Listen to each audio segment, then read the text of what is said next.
My first trip back in 2016 left me wanting more, so I headed back here. This video will concentrate on the Icefield Parkways. We started off around the Lake Louise area, heading north, and our final destination will be the Azkabaska Falls, right below Jasper National Park. Our first stop is Hector Lake. It's a very small lake. It is right off the highway, so you can't really miss it. It only takes like a minute to walk from the parking lot to the lake, so why not stop by? I want to get the mountains right here. Let me see. I only took one picture here. It was okay. Muddy. We didn't stay very long. We just didn't want to deal with all the mosquitoes around.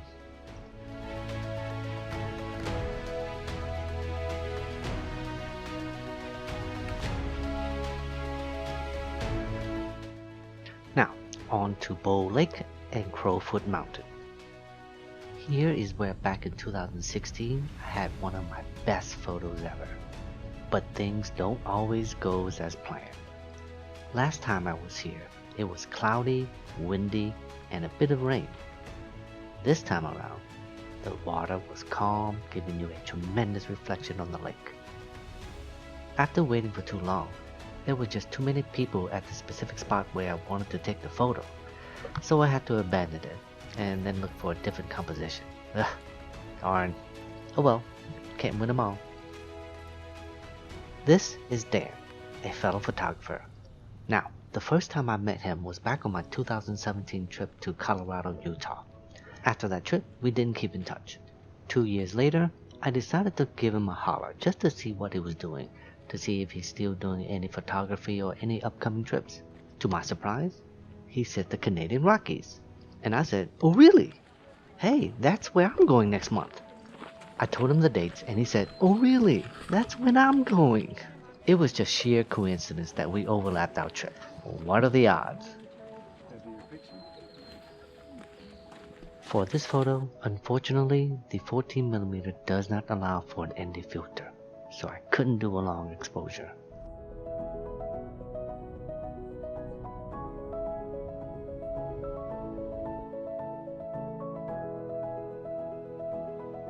If you want to have a nice vantage point from high above, Pullout Lake is the spot to go.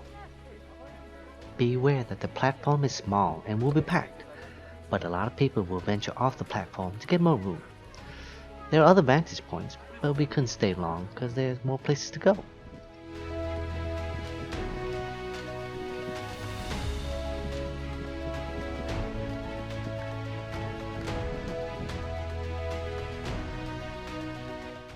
Our next stop is the Upper Waterfowl Lake Pullout, where you get a pretty nice view of Mount Cheffron.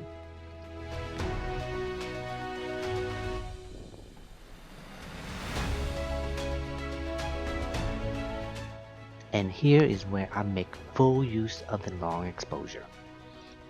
I did not predict the outcome of the cloud action in this long exposure. It looks like it's just chaotic. I'm actually very pleased with the results.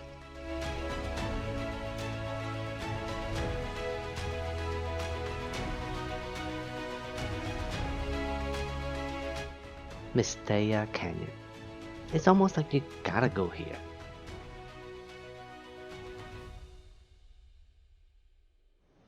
It's about a 1,500 feet hike to get to the canyon, where you will hear the roar of the rapids along the canyon. See it over there.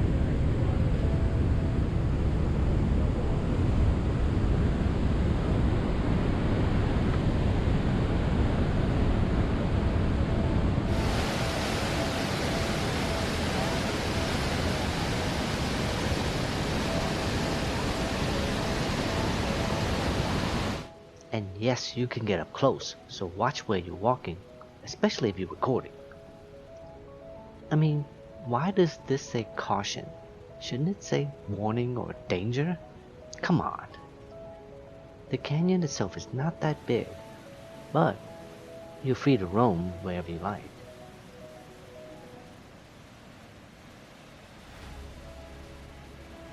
Watch where you're walking, Dan. Watch where you're walking.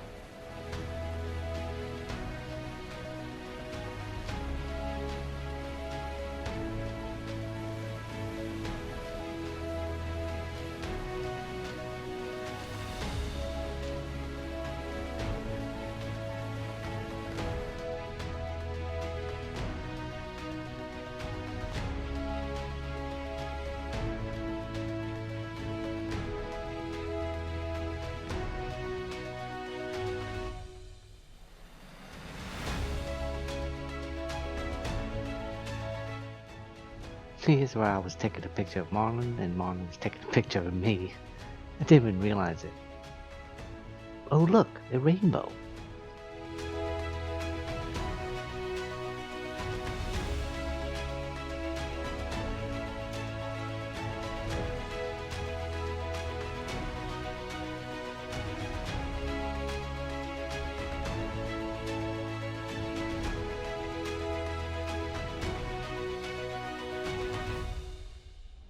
The drive from Lake Louise to Jasper is about 150 miles, with plenty of stops of scenic views throughout the entire parkway. Basically, it's a day's trip if you're planning on leaving from Lake Louise. There are other attractions along the way, like the Columbia Icefield, but since I already did that in 2016, I decided to skip it this time for time constraints. Tangle Creek Falls is literally right next to the highway. You can't miss it. You can hike up pretty far up there, but since I've already done that last time, I'm trying to do a different composition this time.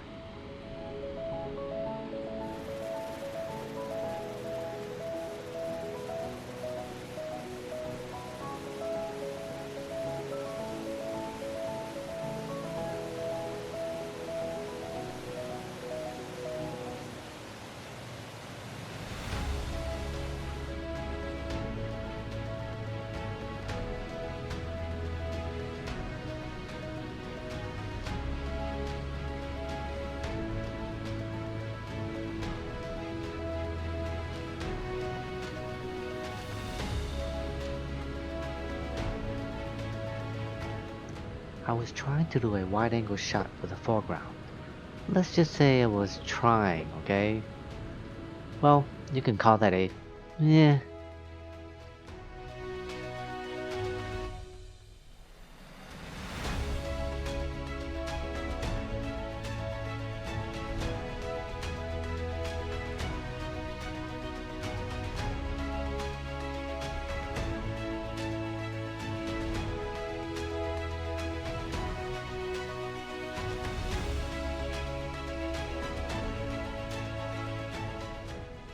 Waterfowl Falls has a unique patch of land right in the middle, forming an almost perfect wraparound.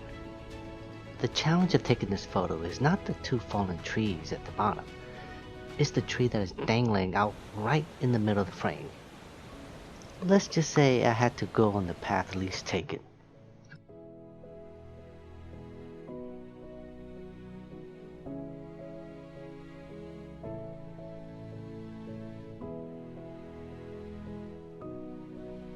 Azkabaska Falls is our last stop in the Icefield Parkways. It has a small trail that you can walk through, but I wouldn't call it a hiking area. And I'd say that I spent around maybe 30 minutes to an hour here, depending on how many photos you take. And I didn't take too many photos here because it was all cloudy, and I don't like all white sky. And it was raining on and off all day. Plus the waterfall created a mist and haze all around, so it was almost a washout. But then again, I don't like all clear skies because the sun will be too harsh.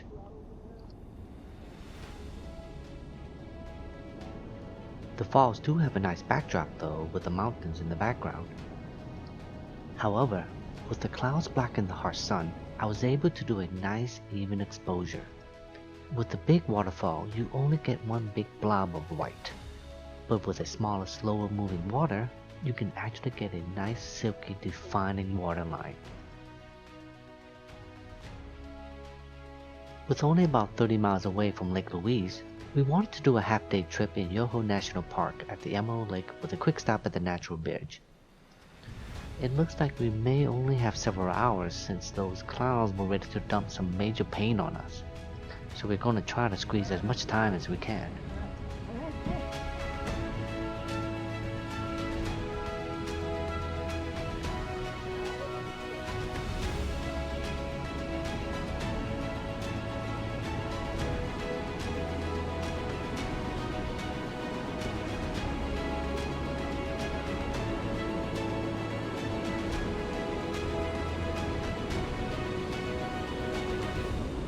That's the natural bridge.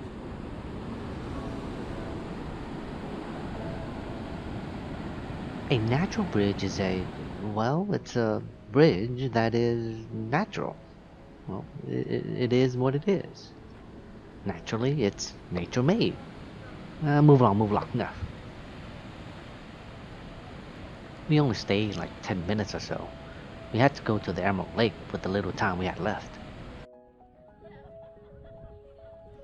We found a nice staging area to serve both as a picnic and a photo spot. You can view both the lake on the other side and close enough to view the lodge on the other side. We wanted to do a kayak in the lake after the picnic, but the storm was approaching and I didn't want to risk being out there during the downpour. Time to get the ND filter out and do some long shutters and get some cloud action going. But too bad the better looking side with the lodge had the incoming storm clouds and they were not cooperating.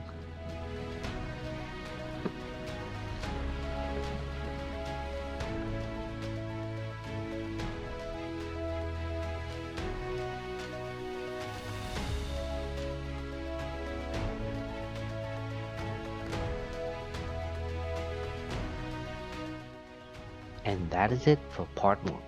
Thanks.